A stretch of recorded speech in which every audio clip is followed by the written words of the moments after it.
I'm Tim Petrowich for Dateline Marion and WGGH Radio, and we're here with Marion head football coach Jason Dunning. It's week 2 of the now Texas Roadhouse Marion Wildcat pregame show. We're live at Texas Roadhouse, and Coach, thanks for being here. Pleasure. You're looking forward to doing this every week, right? Being at Texas Roadhouse. I am. Practice got done, and it's always nice to come up to a new venue and talk about the Wildcats. Well, and just so people know, we're doing this live. Of course, if you're watching, you were doing this live. So the night's changing based on the fact of when the Wildcats have a home or a local JV game. Correct. So it might not always be on Monday or Tuesday, but it will be on one of those 2 days. It'll be one Monday or Tuesday, but not always the same day every time. That's why we're here on Tuesday night.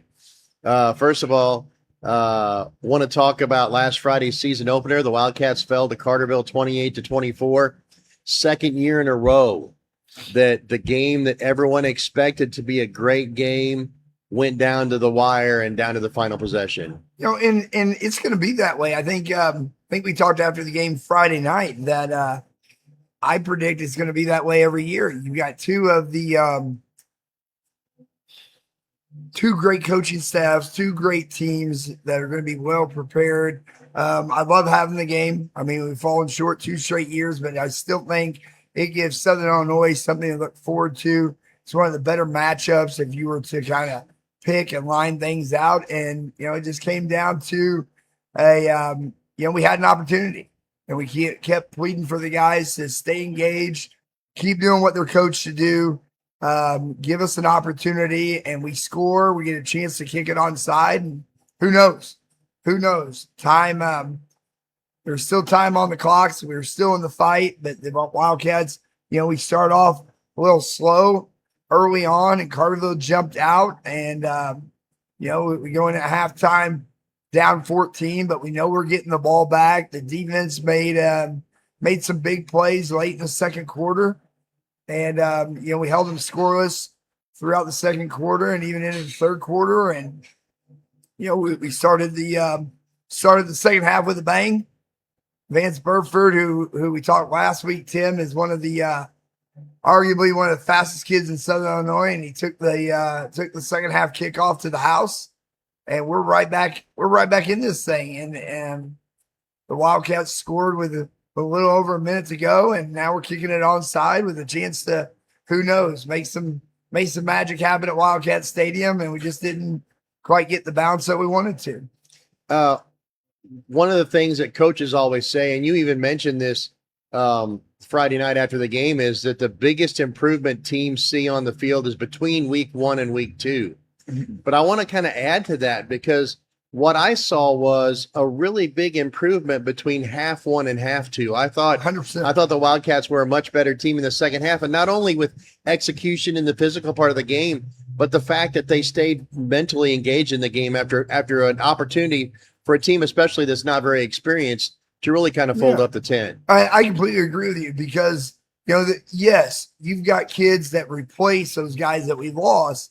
But when you look out there and you look at the experience level of those guys, that you had a couple of seniors that hadn't played before or hadn't played in a couple of years. Joels Elliott, Colin Thompson are both guys that are really brand new out there. And you've got 3 guys on the defensive line that had not played defense before. And so we got a bunch of fresh faces out there that all of a sudden you come out and it's a different team. And there's a crowd involved, and they matured, they grew. We learned a lot about ourselves. At halftime, it's like, okay, there wasn't any big, screaming or trying to rally. It's just like, hey, let's go back. Let's take the things that hurt us. They hit us on 2 big pass plays, 2 crucial third down plays. And Joels Elliott's guarding a very good receiver and Gavin Johnson. And the first one, I think Joel's kind of got caught off guard. And, when you've gone all summer and you've not had that type of receiver to practice against, and he's quick and he got by him, and we tried to go make a play on the ball. But then the second one, he's in really good coverage, and Gavin Johnson just went up and got it. And hats off to them. They made a few more plays in the first half. But, the one thing that I told the guys after the game is that Carterville's a very good team. Carterville traditionally is going to be well coached, which they were. And we could have laid down, especially after Miller scored that last touchdown. We could have laid down, but the Wildcats came up and we drove the ball down the field to give us just keep playing for the next play. We went down, we score, and we line up to kick it onside. And I know it's probably coach talk that if we would have had another couple more minutes on the clock, who knows?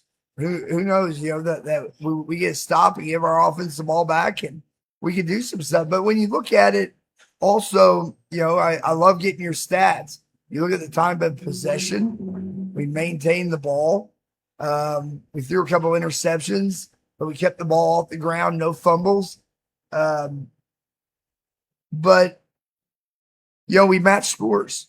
And we told the kids and when you've got a young team, you got to explain everything. We're in film, and Coach Vanoy and I both talked about chasing points.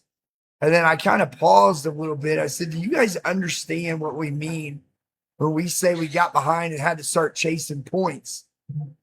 And they're going to give you that, yeah. But then you start to look in their eyes, and it's like, no, you guys really don't know what that term means. You're going, okay. And it was a chance to have a real unexpected teaching moment with the guys and going, okay, we wanted to kick it. The kick failed. Now we score. We're down 14-6. The next time we score, it's 14-12. Now you got to be careful, because if Carterville does score, you're just falling further behind. And we end up going down 14-12. And that one missed. And then at the end of the game, you end up losing. Both teams scored 4 times, but you end up losing by 4 because of the extra points. And those are so critical. And that you think about it from the perspective of, we don't score for an opportunity to kick it onside and get the ball. We match their extra points. We're scoring with a potential to play this game into overtime, right? Which is a whole different ball game. And going, you steal momentum, you score there late, and now it's, 28-28, and who knows what happens in overtime. So I got to looking at Carterville's roster and some of their players, and I had seen several of them in the Colt World Series. And so I'm looking at, names like Jack Dodson and Gavin Johnson and Keaton Basolo on defense. And, these guys have speed to burn. And the 2 big plays you talk about, they were plays that Johnson made because he had a height advantage. Yeah. The one we talked about, Jules, was in great coverage. The other one, he got beat a little bit, but he recovered very well. And I don't know if you saw in the film or not, Johnson actually tipped the ball and missed it and then gathered it in as like a tip to himself type thing. So they were not as fast as they were not running away from you. Right. The one long run that Dodson had, it was kind of like a pinball machine type thing. The one long run, and I say long, but it was 25, 26 yards that Miller had you guys were trying to clog up the line of scrimmage, and he got behind the defense, and there's nothing, so that's, you can't really attribute that to them being faster than you. I didn't think they were faster. No, and I think anytime you've got, you're facing a kid that rushed for 1,000 yards the previous season in Miller, he's going to get his yards. He's going to make plays. He's a talented running back. But yeah, I thought, that defensively we played well. And I think if the offense comes out and we match that first score, who knows? And then you're not down 14-0. You're in the ball game, and we go in 14-12 at half or something. It's I don't know. It's a different outcome, but I was proud of the kids. I was proud of their effort. I thought we grew, just as you kind of alluded to. We grew a lot, not only going into week 2, but between the first half and the second half.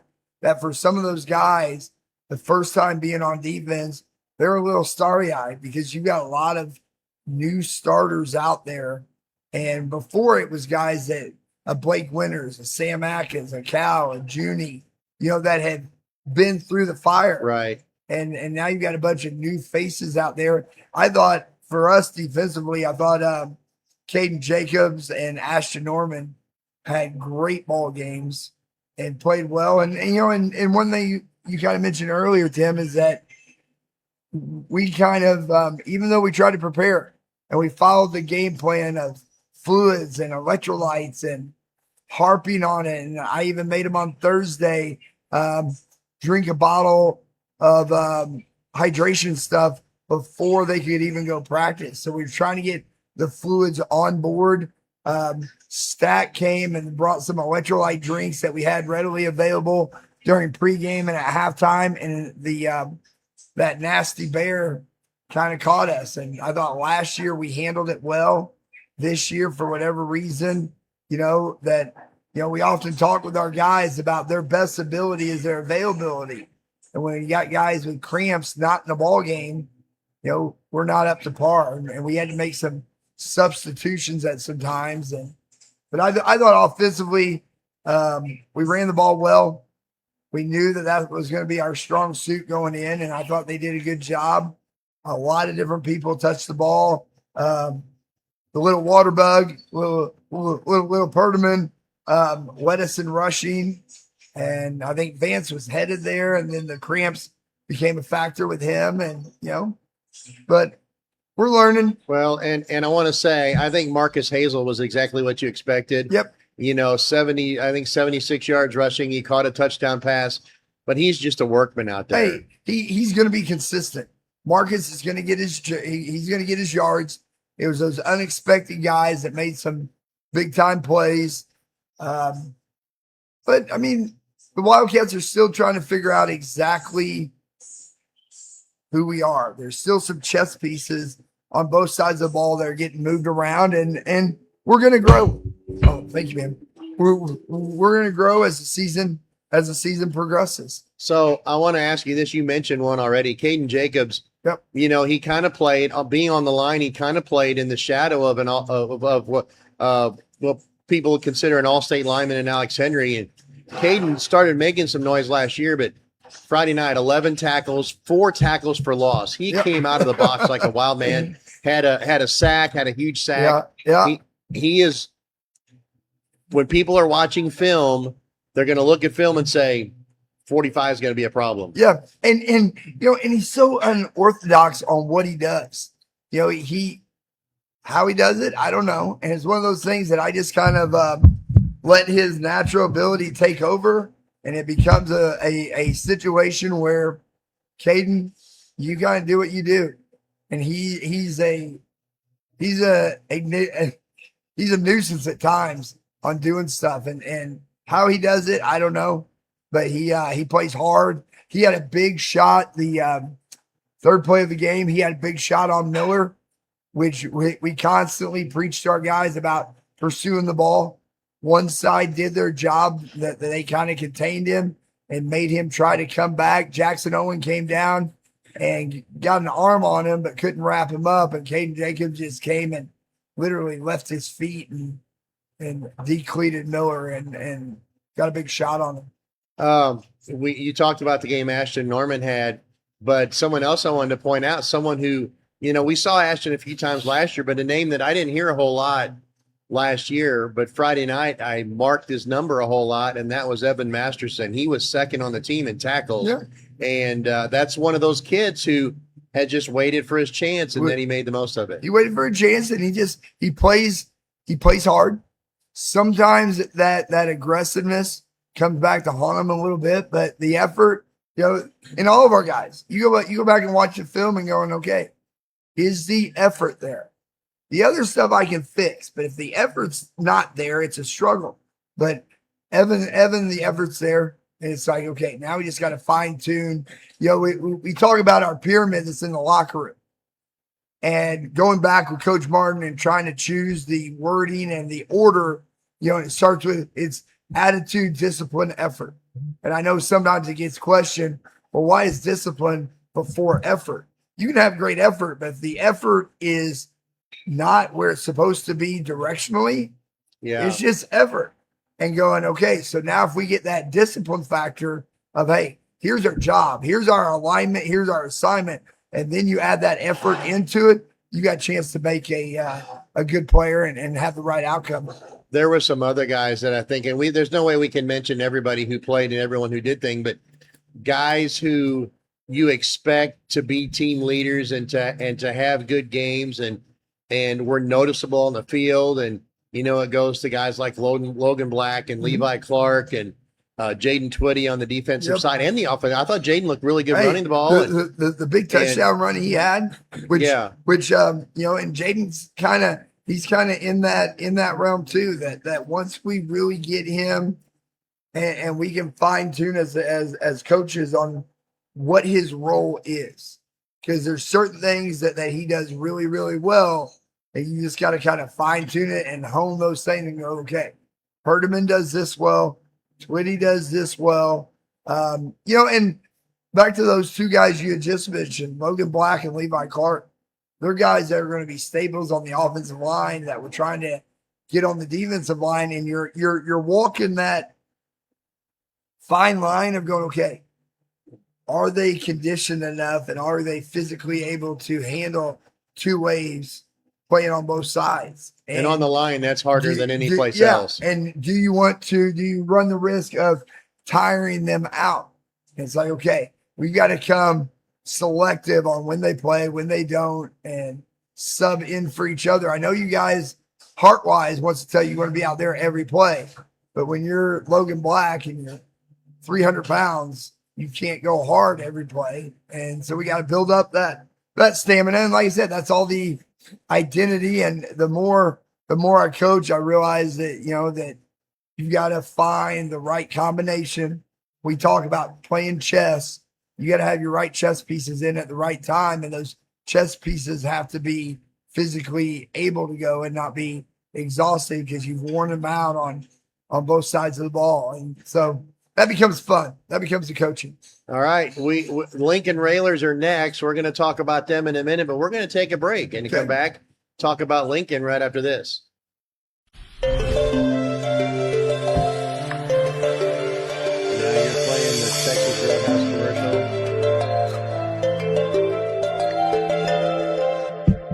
A great meal starts with great ingredients. At Texas Roadhouse, that means our steaks are always fresh, never frozen. Our in-house butchers hand-cut every single steak we serve just for you. It's how we ensure legendary food every time. From our USDA sirloins to our fall-off-the-bone ribs and fresh-baked rolls with honey cinnamon butter. Your appetite won't know what hit it, so stop by and taste the difference. Texas Roadhouse, legendary food, legendary service. Texas Roadhouse, Route 13 West in Marion.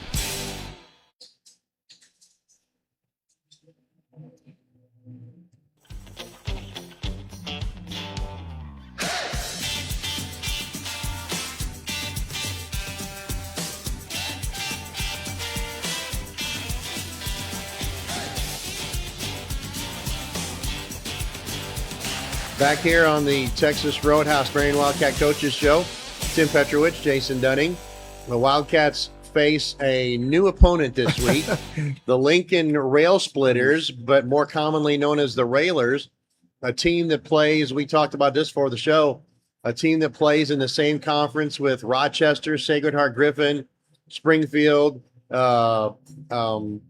Decatur, Eisenhower, and MacArthur, although Eisenhower's not playing football this year. Yeah. But there's some teams and there's some dudes in their conference. So they're coming from a good football area. Yeah, and that Central State 8 conference, you know, we played Sacred Heart, we played Jacksonville, we played Chatham. So we played we're familiar with it. And I forgot about Chatham. Yeah, they're always Chatham. Good too, yeah. And you know, they come from it. And I think you've got to be very, very hesitant about looking at their record because, like you said, they just played some dudes. Anytime you throw out those names, Rochester, Sacred Heart, Jacksonville, Chatham, you know, there's teams in there that are contending for the state title year in and year out. And you could be pretty good, but you go through that murderer's row there of teams and you're going to struggle. but I think they're under a new coach.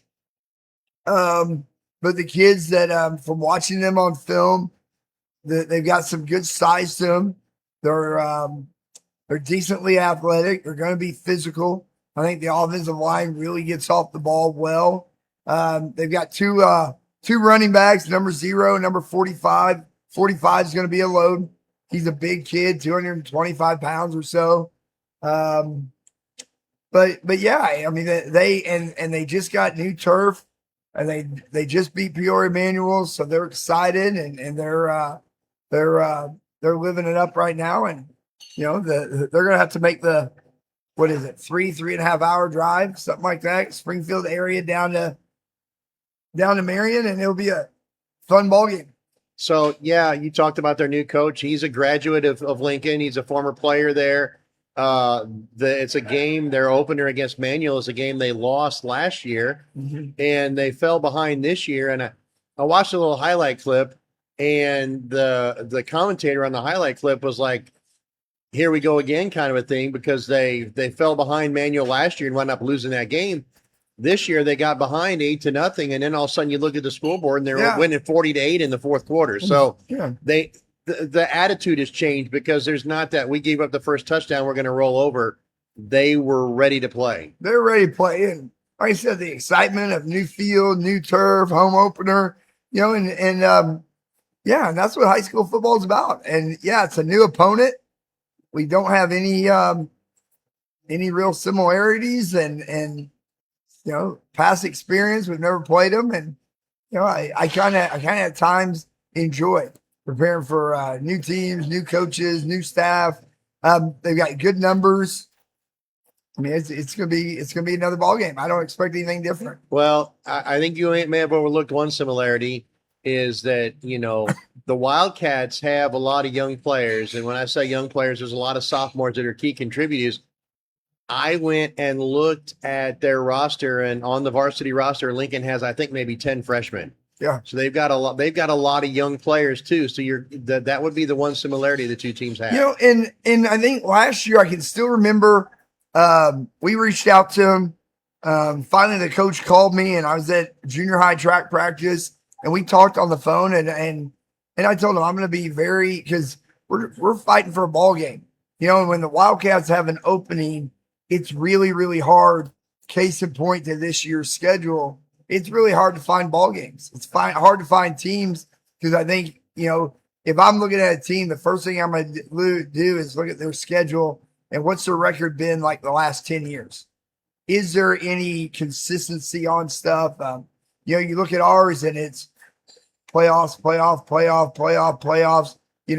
9 out of those 10 years. And you're going, I don't know if I really want to play them. And then you start calling around to other coaches. And so I reached out to Derek Leonard at Rochester and Mark Grounds at Jacksonville and talked, and they kind of said it was a good game. But their coach and I talked, their former coach and I talked on the phone, and our paths were very similar.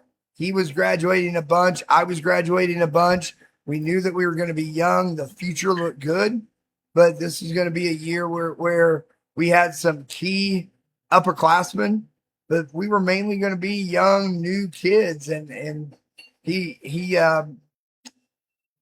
kind of agreed that, this will be a good ball game for both of us. I wish it was more than a 1-year deal, but it's only a 1-year deal of playing them. And I jumped at the opportunity to sign them, and especially when he agreed to a home game. So, we talked about Carterville, we've talked about Lincoln, but one of the things I want to talk about as we prepare for this game coming up Friday night is that this is one of those games that goes beyond the sidelines and beyond the football aspect. It's Patriot night. Yep. And a lot of teams do Patriot night now. I know you have a great working relationship with the National Guard here in Marion, but it's a chance for the Wildcats to recognize the people in this community who have served their country. Absolutely. And I love every time we played the game. I think the one game when we played Cahokia in the COVID spring, I wish we would have gotten that, because the game ended We won on a late throw from Hunter Simmons to Walker Fox in the end zone for a touchdown. And you had the sun setting, you had the American flag there, and it still gives me goosebumps to think about it. But yeah, and a chance to run out of that tunnel, carrying all the different military flags, carrying the American flag. It's just a special night. And I love when we come out second half, all the military veterans are out there. When you get an opportunity to go down and shake their hands, and we get to honor them in such a way of wearing the camo, and we handed out the jerseys today. I know as you call in our games, it's going to be a little bit of a nightmare because the numbers change, but you know, we are very willing to support, and it's our way of saying thank you to all those people that allow us to play this great game. Well, the one thing I will say is it's probably a little bit easier this year for us. I remember, and I wasn't there, but I remember that one year it was a season opener against Heron. So we got our roster and we're gearing up to see who's going to be who. And the first night they come out with different numbers. and the numbers are wrong. And one of them was Max Wade, who wound up, you know, being a big player offensively. But yeah, no. And the really cool thing to me is at halftime when they get all the servicemen out there, not only retired, but active servicemen Yes. come out on the field and they're all recognized.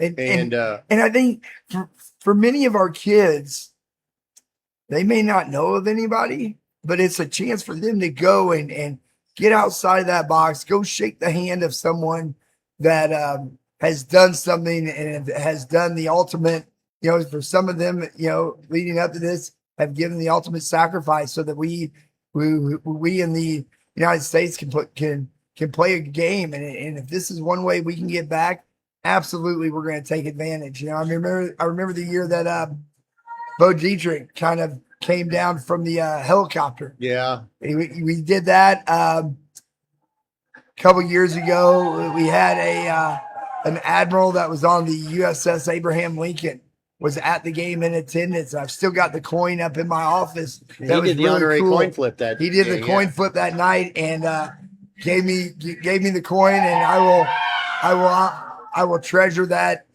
coin because it's something unique and just a moment to say thank you to those guys and play in the camo and have the American flag. And it is a cool night.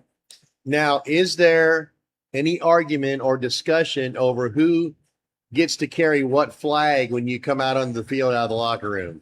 You know what? We try to be open about it and going, okay, if you have somebody that is family member that is in that branch, or you know somebody in that branch, then absolutely you get the right to carry that flag. I don't know. I just kind of let them. I mean, we've never had any major issues, and I think it's a way of settling it and going, okay, you have two families that are both Navy men.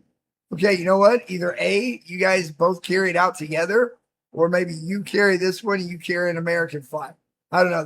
That's something that we'll figure out in the locker room right before we get ready to go out and go, hey, it's a something special. You know, and I'd love to have guys that it means something to carry those flags and look forward to it and no, it's special. I enjoy it. Great crowd last Friday night. Expecting a great crowd this Friday night too. I expect Marion always makes Wildcat Stadium special. I knew going into last week, the Carterville game may be the biggest crowd that we have, just because, you know, I know Lincoln's got some excitement, but that's still a long drive on a Friday night. Peoria Richwoods is a longer drive on a Friday night. Some of those teams that we play will bring people, but it's still, I know this, the Marion faithful will be out in attendance, and it'll be big crowd, fun night, and we're excited to get that week one loss out of our mouth and go back out there, and the best way to get rid of that sour taste is to have a W. And you know, if they're coming, they might as well come, and they might as well come to Texas Roadhouse and have dinner before the game. Eat here before the game. Be cool to have some Wildcat special. Maybe we can work on that. All right. Something before the game. 7:00 Friday night, the Marion Wildcats, the Lincoln Railers. That is Marion head football coach Jason Dunning for Dateline Marion and WGGH Radio on the Texas Roadhouse, Marion Wildcat Coaches Show. I'm Tim Petrowich.